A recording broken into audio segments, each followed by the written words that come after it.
Welcome to the Corporate Detox Podcast. I'm your host, Amanda McWhorter.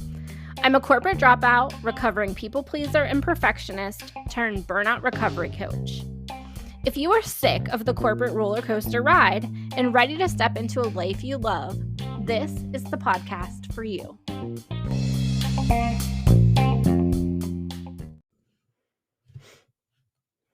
Hey there, and welcome back to the Corporate Detox Podcast. This marks season 2, just the beginning of what will be some amazing information for everyone as it comes to the Corporate Detox Movement, all that it encompasses, and how you can get started on your own corporate detox journey. So today, I am joined by Ashley Mondor. And quite honestly, I could not think of a better person to have in my episode this week. And you'll notice we're actually pushing this out to everyone on a Tuesday instead of a Sunday. And it was very strategic because we are pushing this episode out on Tuesday, February 14th, 2023. And for a very, very good reason. Ashley is a spirited repairer of broken hearts and a seeker of lost souls. She works with her clients to help them repair deep cuts, long-standing wounds from this life and others, and she specializes in making hearts feel new again. She lives for walking through the shadows with her clients so they heal, gain clarity on their heart's desires, and take action on making their wildest dreams come true. And this episode is going to be packed with so much wisdom from Ashley and just great conversation. And truly, I hope that this episode is one that really helps you on your own healing journey. So with that, let's get to it. Okay, Ashley, I've been looking forward to this all day. So thank you for saving me because I just came from a board meeting and this was like what got me through. It was like the hope of getting out of that meeting and getting in here to talk to you. So thank you so much. Let's go ahead and get started. I want you to share your corporate detox story and tell us more about yourself. Oh my God. First off, thank you so much. I have been so pumped from the moment you were like, do you want to jam on this? And it's like, thank you, God. Yes, please. Okay. And now it's here. And just being in your energy is beautiful. So thank you for the opportunity to connect with you and to the people who love you and listen to you. I am so appreciative. So corporate detox, let's talk about it. I started my career in the nonprofit sector because ever since I was a child, I was like, I need every single day to mean something. I want my work to matter. So I went into nonprofit as this like young, spry female with like marketing and communication skills. And I'm like, I'm going to make the world better. Like, this is how I'm going to do it.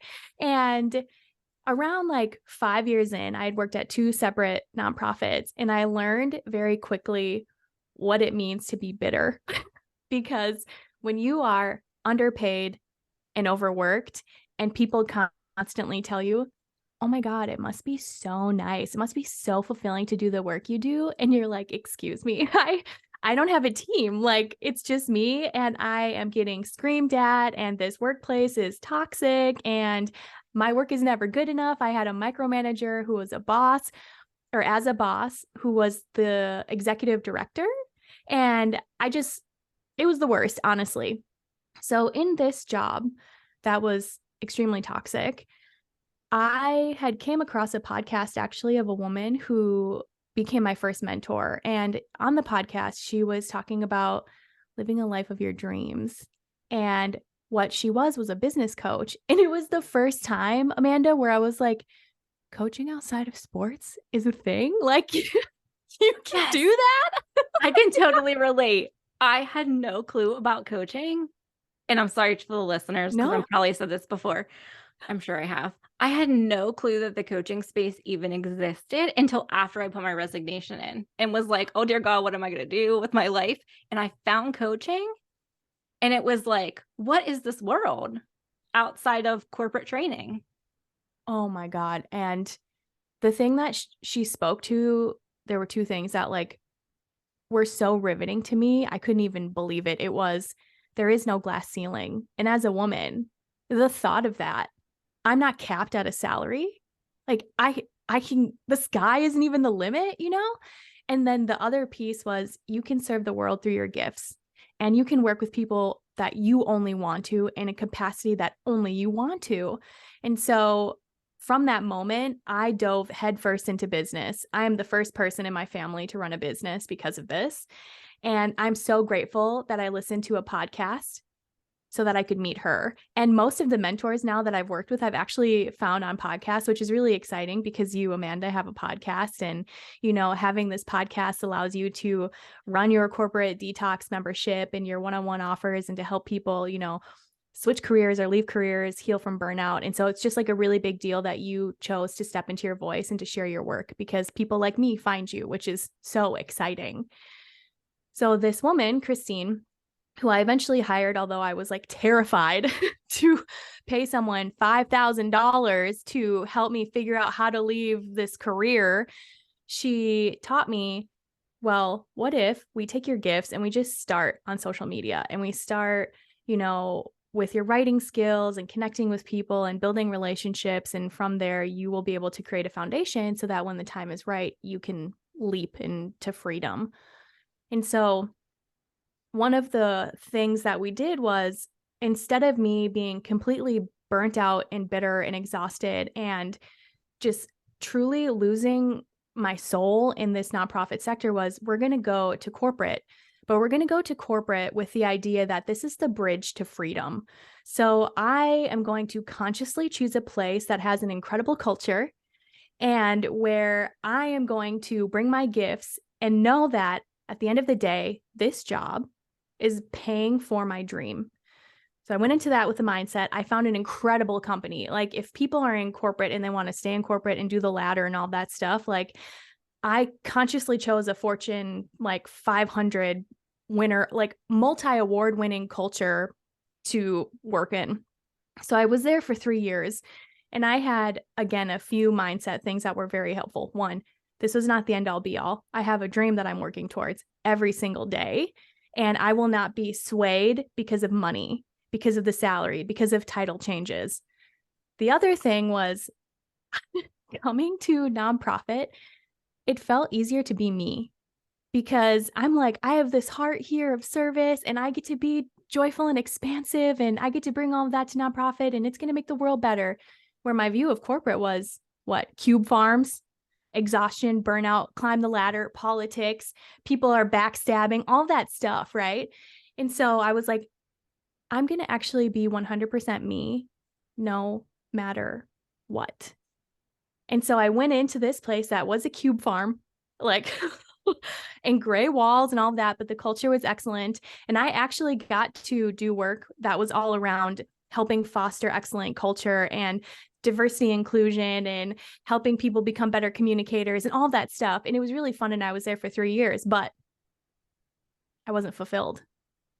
And I also ran into this, and I wonder if other people who listen to you also have run into this. It's like when you are an excellent performer, it's basically you getting punished, performance punishment, right? You get better, more efficient, you have these skills, and they're like, amazing, here's more work for you. And you're like, I'm actually dying though. I can't breathe. I'm bitter, I'm exhausted, and you want more from me? And they're like, this is what we pay you for. And so I came basically to this pivotal point where I had launched this offer for one-on-one work with me in like a longer term container. And I made so much money from that I could sock away into my safety net. And that safety net allowed me to make the leap to freedom. And so on January 15th of 2023, it will be my 2-year anniversary of being full-time in my business now. Okay, sorry.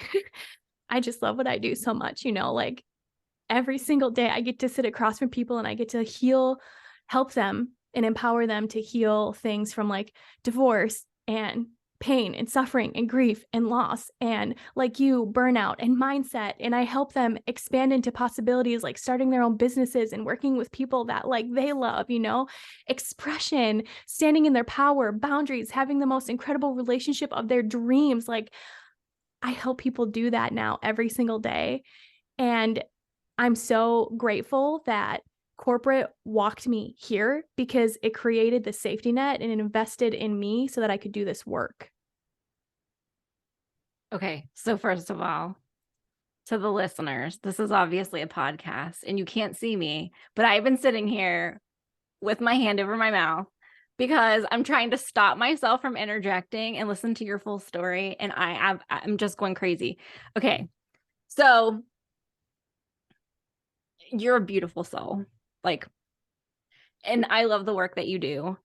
But everything that you just said on what your path was, right? With finding that strategy that this was not the end, this was not the end all be all, but like going from nonprofit to corporate was a step for you to step into your dream. The world needs so much more of that. And that is honestly like, that is what the corporate detox movement is. Because when people only know the corporate space, I only need the corporate space. Right out of college, work for the same company for 18 years. You don't know that there's a whole other world out there. You forget how to you stop dreaming. Like society has conditioned us to stop dreaming. So for us to find these wonderful leaders, I'm not knocking higher education when I say this, but not in a college setting either, right? Like you're finding people on a podcast. I'm finding people on podcasts and I'm working with them. And those are the people that are guiding me into these directions. And it's the same for you. And this just goes to show our listeners, like, I hope you guys are feeling every ounce of this right now. Like just the emotion and the joy that we have to be able to take the steps, face the fear, get ridiculously uncomfortable, and believe that you can step into your dream life. That, and I think people will see you and be like, oh, it must be so easy for you because look where you are now. But what you said was pivotal. Every single day was a single step towards what it is that I desired. And that in every essence of my being is freedom. And so when you are like, I see her have that, I desire that, I want to feel that when I wake up every morning, this like sense of joy and fulfillment and excitement for how I get to live my life and who I get to be. When you see that star, then it's like, okay, I actually just have to take a single step forward every single day. And you're going to feel fear. And if business is where your heart is, oh my God, it is literally personal development in hyperdrive. There are things you have no idea that you would be afraid of until you are forced to face these things. And when you do, you're like, give me more of that. Give me Because more it of grows that. you. And I'll be honest with all of you listening right now. I left my corporate job with absolutely no plan, right? It was a knee-jerk reaction. I had savings to fall back on but I'm a single income home, right? So like losing that income and not having a plan was the scariest thing I've ever done in my entire life. Scariest. And are there days like I traded a very, very good 6-figure salary that was consistent. I could bank on it, right? With really nice bonuses and perks for freedom, to get my life back, to find myself. Have I yet? I'm 2 years into my journey. I would say not all 2 years being on 100% building a business, because I was truly healing and trying to find myself. I have yet to totally replace my 6-figure salary. And I know it's coming, right? I trust that it's coming. I know that the foundation that I've set is going to get me there. I'm more concerned right now about authentically being me, using my voice to help other folks in that same situation and giving hope to people, right? Like that's what this is about. Oh my God. And that's why your work matters so much, especially in the world where we are conditioned to live in a very small box. And that box looks like you climb the ladder until retirement, and that's when you live. And how disgusting is that to think that you will reach retirement or your spouse will reach retirement and be able to live with you? So we hold off the trips, we hold off the dreams because money is our God. And when you take that and you just solely live from that place, it's not fulfilling. Yes, it will buy you nice things and it will bring you certain memories, but you only have this one shot to be so fully you and your gifts and to strive for the dreams and the desires that are so locked in your heart, just waiting for you. And I think you doing the work you do shakes people up and it's like, let me show you what's possible. Maybe corporate isn't the thing. There are so many other ways to make money to help you become more of who you were born to be. Oh, absolutely. And if corporate is your thing, there's ways to make it work. Right? Like you don't have to keep censoring yourself. You don't have to keep with the people pleasing. Like you don't have to give up your actual personal life for that career. And to that note, it's so funny because I made a promise to myself that in corporate, although I was terrified and I thought I wouldn't be accepted or celebrated, I was going to be so fully me. So I was going to be positive. I was going to talk about my dreams. I was going to talk about my business. I was going to have my leaders know that my biggest dream is to live a fulfilling life and this is what it looks like. And not everyone can have that conversation with their mentors, but I was going to be brave enough because if they couldn't support me, then I will literally find another job. Like it's that easy. And my second year, I was turning 30. And the day before my 30th birthday, I received an award from my division of like hundreds of people because of my personality. Ugh. Now, first of all, I mean, what a better award for you. I cackled. I was like, I have fooled you. No, this is like perfect. Perfect. Oh my gosh. So let's talk about the work that you do. Oh my gosh. Thank you for the invitation. So, my purpose on the planet is to help people heal and open their hearts because when you live from an open hearted place, you are more unconditionally loving, you are more graceful and compassionate. And a lot of people on the planet carry a lot of wounds and scars and suffering in their heart and fear. And so, I help people really walk into the shadows by holding their hands and helping them heal themselves so that they begin the process of building a life that they're excited to live every day. And so my work right now is I have one-on-one sessions where I help people. I'm just launching a new session today actually, which I'm really excited about, which is all around wisdom. So one of my gifts is that I'm profoundly clairaudient and I can hear people's words that they aren't saying to me. I can hear their belief structures. I can hear their language and reflecting it back to them so that they can get out of their logical consciousness that isn't supporting them and into their heart. And the reason why that's a big deal is because your heart is directly connected to your soul. And so when you are living from a soulful place, you are able to guide yourself to where you are meant to be. You are going to speak with more love and kindness. You are going to be more generous. You're going to be more compassionate, and you're going to live a fulfilling life. And so that's my work on the planet right now. Outside of one-on-one sessions and sharing my wisdom and helping people heal and regulate their nervous systems and connecting to their heart and all of that stuff is I lead a program called Devotion, but it's a 12-month program and it's all around said with shadow work. So it's you healing yourself, learning more about who you are. What's your purpose? Who are you born to be? What are the blocks? How can I help you shift that? And it's learning about you so that you can free yourself and lead in love from your soul. And so I have 52 lessons in there for people, and that's really exciting. But this community is unlike anything I've ever been a part of. And part of it is because I am a vibrational match for this caliber of people because I choose to live from an open-hearted place.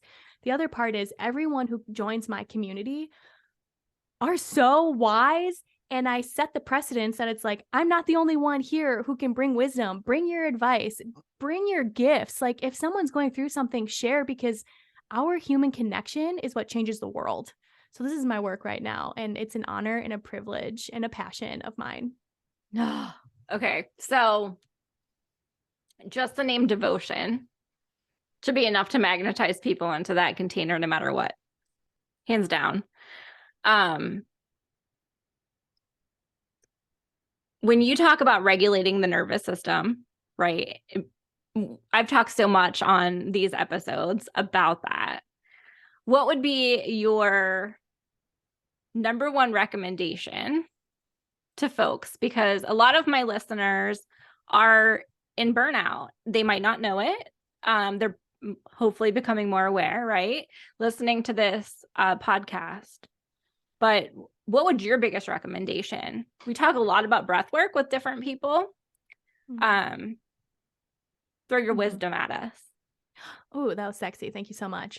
Breathwork is profound.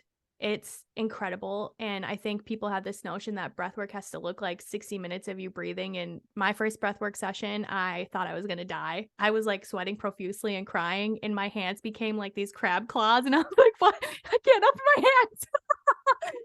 But my type of breathwork is like box breathing or the stacked breath. I just learned a Hawaiian breath that helps you. The first step that I think that you can take is you have to be aware of your energy and you have to be aware of your thoughts.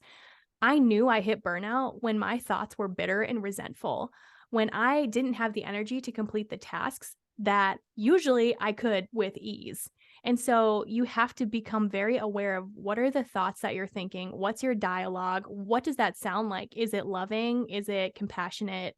Or is it like, I fucking hate this. That person is so fucking irritating to me. Why are you talking to me right now? Did you just look at me across the cube? You need another thing from me? But that's how I knew, because that's not my normal state. My normal state is very loving and open-hearted and like excited. And so you have to actually be aware though of who you are truly at your natural resting space, and then what it sounds like when you're exhausted as hell. So for me, people could tell me all the time that I had changed and I didn't see it until the self-awareness kicked in and I really realized like how bad it was, is when I could start putting things into practice. So that's even good advice for those of you listening that might have a loved one that is burnout. They might not see it. Oh my God, that I was so short with my partner. I was snappy. I was easily agitated. I brought home all of my work frustrations and would talk to him for like 2 hours because I just needed to vent to get it off my chest. But what good does that do? Why would I want to bring that home to the partner that I love so much when it's like, I'm home, I'm free? But instead, I was ruminating. I was so frustrated. Yeah. So for you to be like, I couldn't see it. Of course you couldn't, because you were in your brain and your body is just trying to get through another day. Yeah. And being in that state for so long, you think it's like normal. Like to me, this was like, okay, this is what having a position like this should be. Like I get paid good money. Like this is just the way it is. Like that was how I would say that to my mom, especially because our lines of work are so extremely different. I would be like, you don't know what it's like. It must be nice not having a corporate job, right? Like I would say that, but I was so just buried under all of that burnout rubble that I didn't even know it. And I think like you in corporate, you see those people. They have the title or the pay or whatever, and they're very short and people don't like to be around them, and they create this like toxic energy, and it's like, oh, I wonder what's wrong with them. And it's like they're unhappy, they're not fulfilled, they're burnt out. They just choose to stay here in this position because it's safe. And our brain and our subconscious mind cannot handle uncertainty. And so for people who do actually make changes and change careers or, you know, launch a business or whatever that is, or shifts shift careers entirely to a totally different field, I commend you so much because I saw people who were at this company for 20, 25, 30 years who were so burnt out and resentful, and they created a terrible culture in these pockets of spaces when it's like, you could change, you could try, but their brain and their nervous system weren't on board. Yeah, and sometimes, like, the company makes you believe that this is all there is, right? So, I came out of retail, and there's so many people in retail that think I can't do anything other than retail. And they tell you And that, it's and so it's so, ridiculously wrong. but I mean, what a brilliant tactic to cause fear, Oh, because yeah. fear is an easily manipulated behavior for humanity. Yep. And the Absolutely. carrots that corporate gives you, so many times I talk to people because I would go on lunches. Part of the thing about what I did was I actually got clients for my healing business because I would have lunches with people and I was just very honest about what I was doing. And they were like, I could never leave because the benefits here are so amazing. How am I going to have a salary like this? I get all this time off. And it's like, actually, let me show you a different frame of reference. I make as much as you hourly right now, okay, in my business full time now. Another thing, I can take a day off or as many as I want whenever I want. Their first thing is, like you said, "Oh, must be nice. I could never do that." Yeah. I didn't think I could do it either, but I saw people and my subconscious mind was like, "Mirror neurons. If you can do it, maybe I can do it too." Okay, I'm going to actually hire someone who has this lifestyle that I want or this business or whatever. I'm going to learn from them and they're going to help me sidestep things that they experienced. That's so smart. Oh, yes. Yes, yes, yes, yes, yes. Like, somebody can stay in a career for a very long time and stay miserable and have that one thing that's like the straw that broke the camel's back and the knee-jerk reaction, you can quit with no plan like me, and then have to figure out your life and try to do it on your own. Or you can invest in yourself and find people to support you along the way that have walked it, right? And help you heal all of the crap that you're facing that you right now at this point probably don't even know it. Well, and again, our society is so loud. I mean, what a brilliant way to lock in the human soul than to be in a structure where you are told this is what your life is supposed to look like. And when you hit these milestones, then you'll be happy. When you have Yeah. more vacation, you can take the trip, then you'll be happy. But people aren't happy or fulfilled. Some are. I saw some people who were in corporate and they loved it and they felt fulfilled, but I didn't see a lot of them. And that's okay. Yeah. It just means that if something feels off for you or you're intrigued about business or a different career field, like what would be the first step again that you could take just with curiosity and an open heart? For me, when I decided to make the leap into business full time, yes, I had a safety net. You had savings, but I had a lot just because my nervous system needed it at the time. I told myself, what would be the worst thing to happen if I did this? I am homeless. That was where my brain went. And then I thought, am I not resourceful enough that if I truly needed to, I could get a part time job or go back to corporate or nonprofit? And then when I did that, it was like an exhale for my nervous system. And in fact, now that I'm in business, I've taught myself so many skills personally that I didn't even know that I could do because of business. And I'm even more employable now because of my sheer breadth and depth of skills. And so it's just like, I'm not going to die. I can always get a job if I need it, and it's going to be on my own terms. And you can find something that's aligned to your values. Yeah. It's out That there. It's out there. I was in this cycle of saying, well, there's nothing around here. I could not leave this job because there's nothing else around here that I'm going to make this money, have, 4 weeks vacation, stock up, like whatever, right? Like all this stuff. I kept telling myself this story because that's the story that was told to me. And that's the story that everyone around me was saying too, when it's wrong. Like that's incorrect. There is more out there. You have to be willing to go get it, right? And you have to be willing to do the work. When you're in burnout, you have to be willing to do the work. And it's uncomfortable. It's very uncomfortable. And At the same time, it's very freeing. 'Cause you're like releasing all this crap that you've just let build up within you.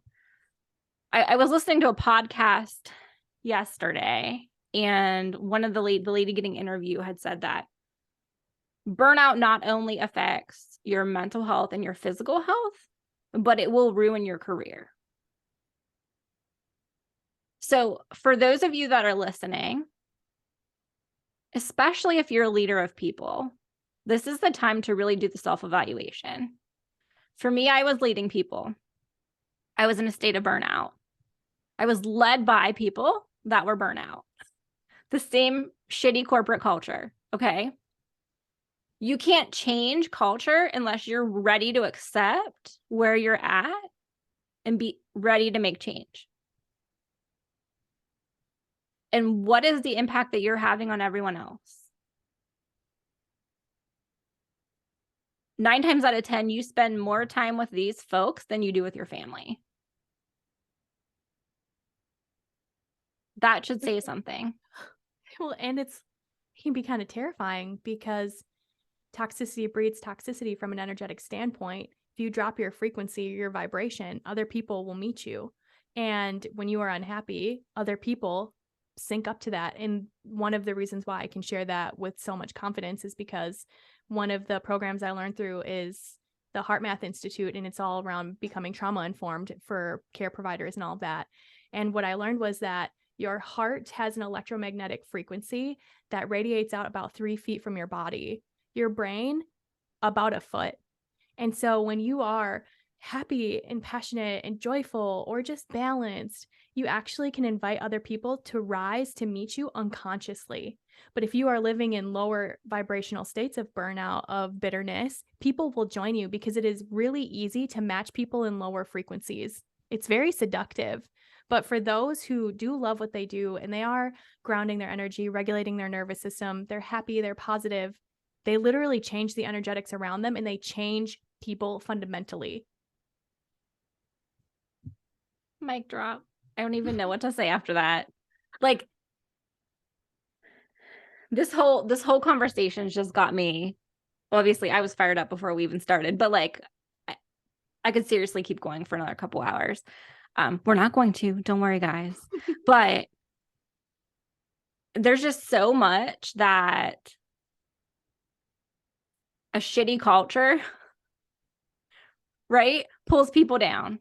And there are things in the corporate world that make you resentful just because of the sheer fact of what they're asking you to do, right? Like just ridiculous tasks that are pushing you to that state. Well, So and I this, think, I'm sorry, go ahead. well, and I had this thought, because humans think that, tomorrow is guaranteed, right? And if I can just get through the next day, the next month, the next year, then everything's going to be great, And I actually had a friend of mine a couple years ago who enjoyed what he did. And one of the days he had an aneurysm and just died in his chair. And I thought, how grateful that he got to do work that he loved. And he did it so wholeheartedly and fully. And then there are people who will work day in and day out in a toxic place and they can't stand it and they're bitter and they're resentful and they have heart attacks or they get cancer. Like one of the women who had worked at this place for, I think, 40, 45 years, literally got cancer the first year of her retirement. The first year when she was going to live and be with her grandchildren. And you know what this company did? It's great, cool. They named a board meeting or a meeting office after her. They put a plaque with her name on it. Really? 45 years of service? She finally gets to live and it's like, cancer. Thanks for your work though. Super grateful. And so when people go to work now, sure, some of them know her name and know her energy and her heart and her spirit. Most don't. It's just another place where they're going to talk about business, Mm. So I can relate to, I have a friend, we worked together for many years, and he had a heart attack. And luckily, another lady that we work with identified that. And he went to the like she took him to the emergency room, which was the hospital super close. And they told him it was a widowmaker heart attack. And those are extremely fatal. And if he would not have gotten to the hospital when he did, there would have been a totally different outcome, right? And I think about the stress that he was under in the state of burnout, and he had devoted his life to this company. I'm glad it had the outcome that it did, but so many people aren't that lucky, right? They don't make it through situations like that. Like burnout is killing people. Mm-hmm. It really is. And there are a lot of people in positions where we should be making decisions to help with the state of burnout in our organizations that look at it as just another catchphrase, right? Like just another like thing that we're talking about this year. I was one of those people like you and like many others that kept saying like the next year would get better, right? And I was in human resources, and I would often tell people like, we just have to get through the holidays. Next year will be so much better. We just had a really tough year. And each year got progressively worse. And I finally stopped saying that because I look like a fool, right? Obviously, it wasn't getting any better. But here's my thing to you guys listening, like, it is a new year. Like, we are recording this on January 11th, 2023. I'm marking it down right now for everyone to understand that this is the year that we need to get serious in our organizations and with ourselves about burnout and about mental health. If your organization isn't talking about it, you need to get rid of one of the business segments of your meeting and talk about this. That. And what I saw in corporate, because they did their best for burnout specifically, but they were like, come take this class and learn about burnout. But then they didn't actually implement the things that would help you, really actually take steps to heal.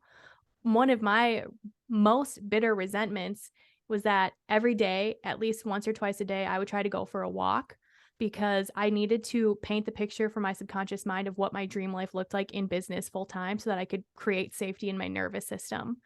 And what happened was the more I progressed in my corporate career, the more times I couldn't take the walk because I had so much work I had to do. But it was like meaningless work to the corporate, to corporate. It's not. It's like, whoa, this is great. But to me, I was like, you're literally taking away my breaks so that I could go be a human and not a robot, right? So for corporations to listen, it's like, don't add another meeting, take off meetings, give people the space, like let them go for walks, allow them to have more autonomy so that they can do this. Otherwise, people will leave. They won't have the work ethic or the motivation. You're going to see quiet quitting, how companies are so pissed about it. It's because humans lived through trauma and a pandemic and nothing changed. Nothing changed. And in fact, now you're back and it's like, yeah, you got to come back to the office. Actually, we expect a lot of things from you. Yeah, you were like a stay-at-home mom and a spouse and you were taking care of everything and you made lunches and you were a teacher and also you were an employee. So we expect work capacity to grow. Bullshit. Humans don't want to be robots anymore. Like, quiet quitting hits a nerve with me because it's like, these are not people who are lazy. These are not people who are actively quitting for the most part, right? These are people that have given you 200% for like much of their career and they're freaking fed up and they're giving you 100% now. Like they're giving you 100% and you're not happy with it. We've become so accustomed to people just giving and giving and giving and companies taking and taking and taking that it's just like a continual cycle. Well, now we have a group of folks that are like standing up and saying like, not anymore. I'm going to stand in my power. And it's like this big deal. Well, I saw this article from, I think, the Harvard Business Review, and it boiled my blood to a point that I couldn't even believe that this was an article in the world from media. But it was saying how quiet quitting is terrible and that, how are you're supposed to go above and beyond. You're supposed to make connections and stay late because that's what the team needs. And it's like, maybe you should hire another person to get the job done. What about that? Instead of just grinding people to dust. And what do you expect? And quiet quitting, people are actually doing the things on their job description. But you require more because it's like, how much life can I squeeze out of you? How much efficiency, how much productivity, how much can we make off of you? And when you leave, you'll just be a cog in the wheel. Thank you so much for your work. And we're going to welcome in the next robot. Yep. Yeah.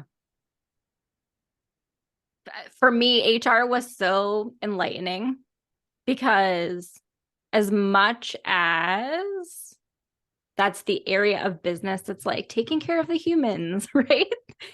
It's also the area of the business that you really see the reality of like the numbers game in a company and how it's no longer like Ashley and what Ashley loves and Ashley's family and Ashley's dreams. And it's just like a number.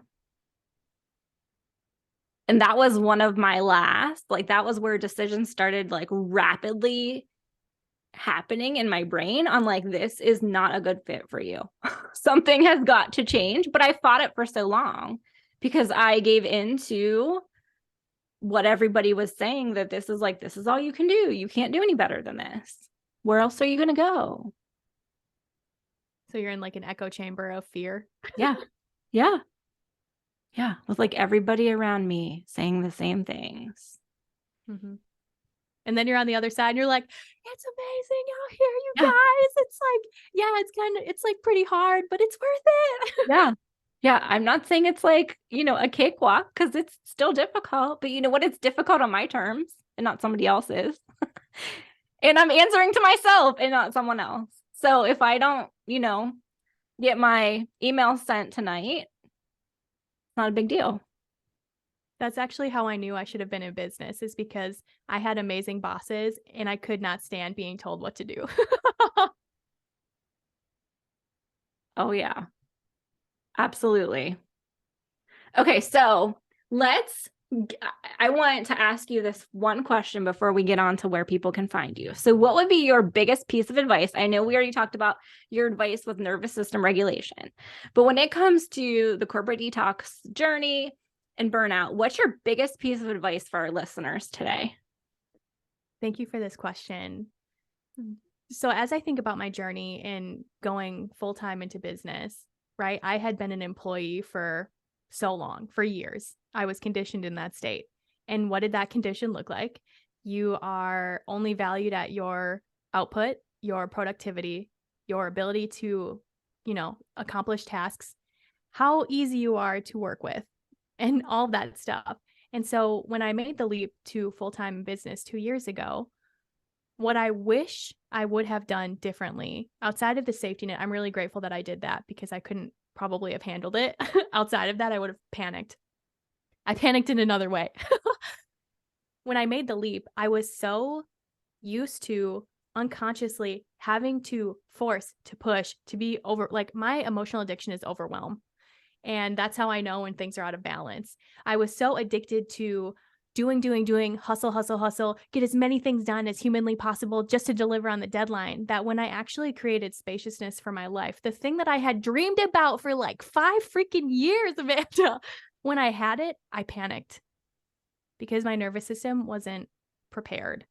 If I could go back in time, I would have made a conscious effort for at least a year or more to regulate my nervous system, to take breathing breaks, to actually give myself spaciousness, to allow myself, like when the last year was 2020, right? Or 2021, but we were still working from home because of COVID.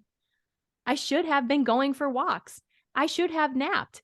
And to help the nervous system when I did make the leap, because I was so used to producing and hustle, I would have taken 2 to 3 weeks off and had no clients because I really burnt myself out at the end there. Like the last 6 months, I had clients, I had my full-time job, and I was co-coaching in another program. I was so frazzled. But when I went into my business, I didn't know what to do. It was the first time where I was like, I answer to me. Well, what if I don't make enough money? What if I have to go back to corporate? And so my brain was spinning out. But if I would have taken time every day to actually ground, to create spaciousness in my life, it would have been much easier for that transition.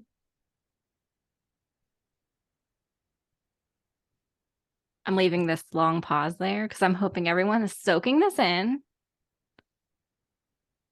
There are days where I go back to my previous conditioning of like getting up, getting work done, getting stuff like go, go, go, go, go, that I forgo my breathing time, my meditation time. And, you do it once, then you might do it a couple days later. And then all of a sudden you're finding yourself back in this state that you're like, whoa, hold up. This is how I used to feel, and this is how I used to act and talk to people. It's very easy to drop back into that. So that is like that is a wonderful piece of advice and something you have to use ongoing. Yeah, you actually have to make it a habit. So for people who are like, oh, my dream life, I would journal every day, or I would have meditation every day, or I would have movement, or I would make sure to get more water in, or whatever that is. Start before you have what it is you think you want, because it takes months to develop a habit for your neurology and your nervous system. So for you to say like, I meditate once and then I find myself, every few days later, it's like, well, can you give yourself 5 minutes today to do the thing that will ground you or help you, towards the version of you who has what it is that you want? Yep. Okay, Ashley, tell us, where can everyone find you and connect with you? Because they are dying to do that after this conversation. And I will, of course, drop everything in the show notes. And also, if you have any other offers or containers or things going on to let people know of, now's your time. Oh my God. Thank you. Also, okay, if you reach out to me and you're like, Amanda sent me, I would die. I would love that so much. I love meeting people who are connected to people that I love. So just to drop that in there. My heart right now, I have a podcast. It's called the Free Your Heart Podcast with Ashley Mondor. And I have guests like Amanda, and Amanda will be on my podcast, which is really exciting to turn the mic over and to ask her questions. I have truly incredible guests on there from all walks of life who share their gifts and their genius and their advice. And it's just really fun for me to share in that way. I hang out on Instagram a lot. That's my jam. My handle is ashley.mondor. I started doing TikToks just because I think it's hella fun. So that's also ashley.mondor. I'm on Facebook, also ashley.mondor, because hello, ease. And then the way that people work with me, I have a one-on-one session for 60 minutes and it's called a heart to heart. And that session is specifically for people who are navigating heartbreak, divorce, trauma, pain, suffering, infidelity, things like that. I also have a one-on-one 60-minute session called Sage Sessions, where you come to me and you bring what it is that you need: wisdom, guidance, advice. And again, I'm launching this today actually on 111 because 111 is a master number and I just love it so much. And then if you don't want to work with me in a one-on-one capacity, but you are in love with community and learning at your own pace, then Devotion's doors are open for you, and we would love to have you. Because if you are in energetic resonance with someone like Amanda, I want to meet you. So those are the ways that you can work out with me, connect with me. And if you catch me on Instagram, drop me a note. Like, I love talking with people because at the end of the day, again, relationships are what change the world. Ashley, thank you so much for this today. I'm going to have to go ground myself after this session because I'm like floating and just fired up. So thank you. Thank you. Thank you. And for everyone listening, I know we've had episodes on here with Sherry Friedman for people that might be going through divorce or separation. But I'm telling you from personal experience, if you are not getting support in those situations, and Ashley, you brought up your one-on-one sessions for this, right? You need to. And that's the first thing I thought of when Ashley was introducing herself at the beginning of this episode, is how I wish I had an Ashley. I wish I had a Sherry. I wish I had all these people part of my team when I was going through my own divorce. And it is something that is so powerful. And quite frankly, you're worthy of getting that support and that healing. So thank you. That. Thank you so That. much. I love you. I love Love you. I you love you. I too. love you, Amanda. Thank you.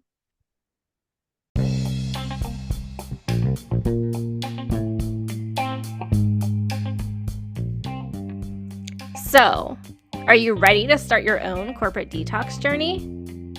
Well, if you are, make sure that you check out amandamccorder.net for different ways to work with me, as well as some freebies that could help you get started.